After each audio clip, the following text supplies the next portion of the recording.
Hi, it's Mo.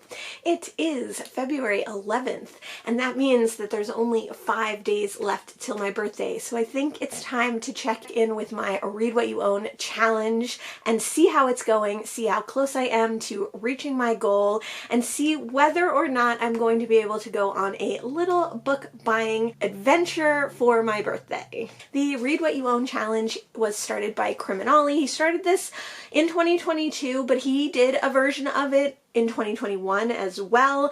In 2022, he opened the challenge to multiple booktubers and readers of all varieties so that you can also read what you have off your shelves before you buy new. The concept is just that. You want to read a certain number of books off your own shelves, whether that's your physical shelves, the shelves of your audiobooks or ebooks, before you buy more books. Like most of us in 2023, Criminali is trying to get down his physical TBR, read what he already has before acquiring new books. And I'm trying to do the same. I acquired 394 books in 2022, and I only read 135, so they definitely far outweigh the amount that I read.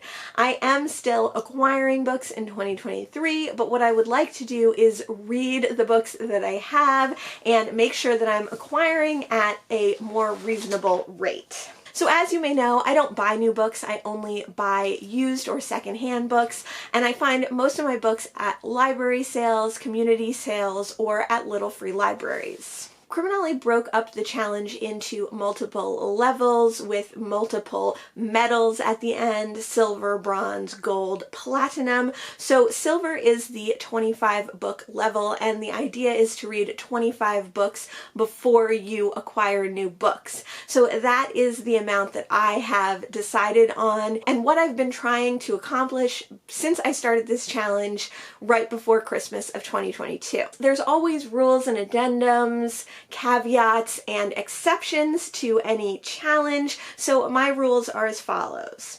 No buying books off the internet. In the fall of 2022, I ended up buying quite a few books used off the internet, and there's really no need for that since I pick up so many books on my own. So for this challenge, until I read 25 of my own books, I'm not getting any books off the internet. Rule number 2 is to listen to audiobooks that I already own physical copies of. A lot of times I use free audio sites or get my audio from subscriptions that I already have, so I never purchase new audiobooks, but I do often use audiobooks to read books that I don't physically own. For this challenge, I want to make sure that at least half of every month's audiobooks that I read are books that are also on my physical shelves so that I can be paring down my number of physical books. If I read one audiobook in a month, it has to be an audiobook that I have a physical copy of.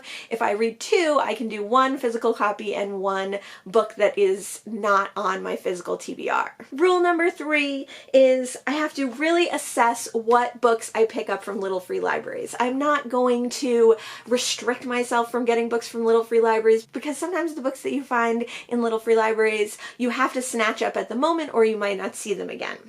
That being said, I have to really assess if that's true about a book, and if it's a book that I'm actually going to try and get to soon, I'm going to try and read as soon as possible, or if it's just a book that looks cool and I want to grab it. So I have been picking up books from little free libraries, and I'm going to show you some of them later, but I'm trying to make sure that I really only take books that I plan on reading in the near future. Rule number 4 is that I can still buy secondhand books if I see them, if I go to a Goodwill, if I go to a used bookstore, if I go to a library sale, because those things only come up when they come up. So it's hard to restrict someone who only gets secondhand books from buying books at that time. But part of that rule is I've been avoiding Goodwills. I've been avoiding thrift stores, and I definitely have been avoiding used bookstores. I haven't done any of that since the end of December. I think I'm making good progress there. If I were to go to a Goodwill and see a book that I wanted to read, I could pick it up, but it would remove one of my read books from the challenge. If my overall goal is 25 books, I have to add a book to that overall goal, so I have to read 26 books if I purchase a book. The same goes for indie bookstores, the same goes for libraries. sale. The only caveat to that rule is that if it's a vintage book that I would like to get that goes with like my vintage Vonnegut's collection or my vintage Christie collection, it doesn't count because those books don't actually go on my TBR, they go into my collections. Those are the 5 rules that I have for my Read What You Own challenge. So how have I been doing on this challenge? I started it at the middle to end of December, and it is now in almost the middle of February, and I have only read off my shelves 18 books. I've read a few more books than that. Some of them were audiobooks that I had already started that weren't on my shelves, or books from subscriptions that I was able to balance out with reading audiobooks from my shelves.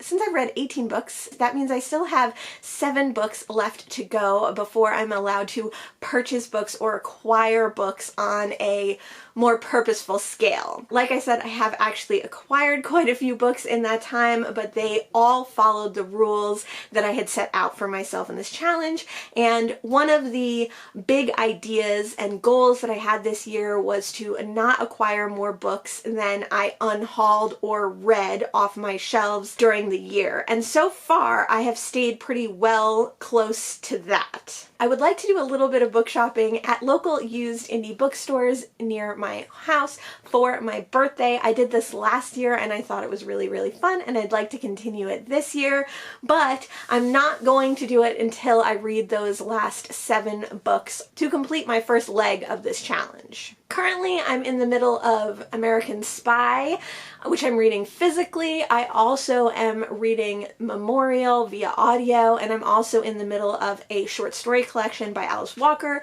So hopefully I'll finish those books in the next few days, and then I'll only have 4 books left. I don't think I'm going to make all 7 books by my birthday, but hopefully soon after. So let's talk about some of the books that I have acquired recently. I did pick up a copy of Raymond Chandler's The Simple Art of Murder. This is a very old vintage copy with sprayed edges, and this falls in the category of being a vintage collection book. I don't have a collection of Raymond Chandler books per se, but I couldn't pass up this amazing vintage edition to just add to my book collection in general. I also did receive a few books for Christmas, so my dad got me a used copy of Acceptance, which is the last of the Southern Reach trilogy, which I'm very excited to get to.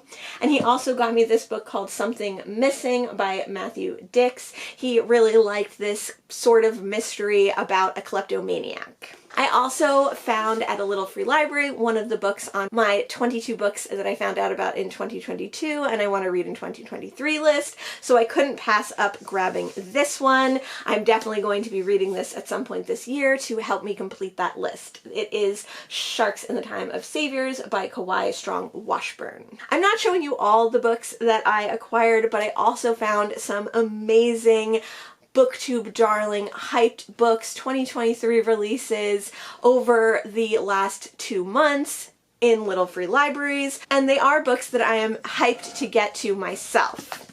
One of those is Killers of a Certain Age by Deanna Raybourn. This was all the rage last year and has to do with ex-FBI or CIA agents who are now elderly. I also found Catherine Steadman's The Family Game. I've never read any Catherine Steadman yet. She's someone I've been very interested in reading, and this was all the hype last year. I've read one Riley Sager book, and the one I'm most interested in reading next is Home Before Dark. This is about a book within a book and a haunted house, so I'm excited to get to this one. My dad also lent me his copy of The Bullet That Missed, but I have a feeling that I'm going to end up just keeping it, so I'm including it here. He bought this book after I gave him the first in the Thursday Murder Club, and then we read the second. He's read this one, and his friend who is reading along with us has read this one as well. I'm the last of the group to read it. And lastly, a super new release that I couldn't pass up at a little free library, Secluded Cabin Sleep 6 by Lisa Unger. I've read one Lisa Unger, which was like a romantic suspense short story novella.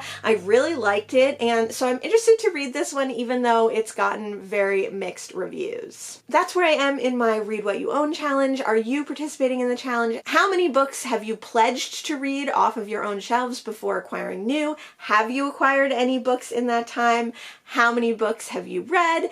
Let me know in the comments below.